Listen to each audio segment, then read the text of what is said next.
ಇಲ್ಲ, ಅವರು ಶಸ್ತ್ರಾಸ್ತ್ರ ಏನು ಅವ್ರ ಹತ್ರ ಇರಲಿಲ್ಲ. ಅವ್ರು ಬಂದಾಗ ಅವ್ರ ಶಸ್ತ್ರಾಸ್ತ್ರ ಇರಲಿಲ್ಲ. ಅವ್ರು ಏನು ಮಾಡಿದ್ದಾರೆ ಏನು ಅದನ್ನ ಇವಾಗೆಲ್ಲ ಇನ್ವೆಸ್ಟಿಗೇಟ್ ಮಾಡ್ತಾರೆ. ಅವರು ಶಸ್ತ್ರಾಸ್ತ್ರನ ಬಿಟ್ಟೇ ಬಂದಿದ್ದಾರೆ. ಅವರು ಅಲ್ಲಿ ಎಲ್ಲಿ ಬಿಸಾಕಿದ್ದಾರೆ ಅದೆಲ್ಲ ಈಗ ಪೊಲೀಸ್ನವರು ಹುಡುಕ್ತಾರೆ.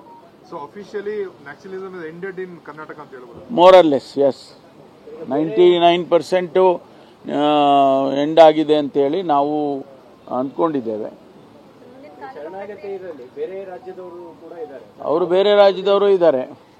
ಅವರಿಗೆ ಆ ರಾಜ್ಯದ ಮುಖ್ಯಮಂತ್ರಿಗಳಿಗೆ ನಮ್ಮ ಮುಖ್ಯಮಂತ್ರಿಗಳು ಮಾತನಾಡ್ತಾನೆ ಅಂತ ಹೇಳಿದ್ದಾರೆ. ಯಾಕೆ ಅಂತ ಹೇಳಿದ್ರೆ ಅವರು ಕೇಸ್ಗಳೆಲ್ಲ ಆ ರಾಜ್ಯದಲ್ಲಿ ಇದ್ದಾವೆ. ನಮ್ಮ ರಾಜ್ಯದಲ್ಲಿ ಇರೋದರ ಜೊತೆಗೆ ಆ ರಾಜ್ಯದಲ್ಲೂ ಕೂಡ ಅವರಿಗೆ ಸಂಬಂಧಪಟ್ಟ ರಾಜ್ಯದಲ್ಲಿ ಕೇಸಸ್ಗಳಿದ್ದಾವೆ. ಆದ್ರಿಂದ ಆ ರಾಜ್ಯದ ಸರ್ಕಾರ ಅನ್ನೋದು ಕೂಡ ತೀರ್ಮಾನ ಮಾಡಬೇಕಲ್ಲ.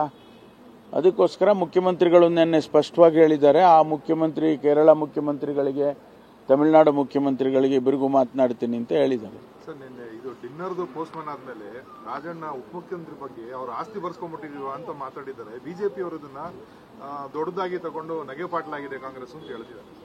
ಅಲ್ಲ, ಅವ್ರದ್ದು ಸರಿ ಮಾಡ್ಕೊಳ್ಳಿ. ಬಿಜೆಪಿ ಅವ್ರು ಮೊದಲು ಅವ್ರು ಸರಿ ಮಾಡ್ಕೊಳ್ಳಿ, ಆಮೇಲೆ ನಮ್ಮ ಮೇಲೆ ಕಾಮೆಂಟ್ ಮಾಡಲಿ.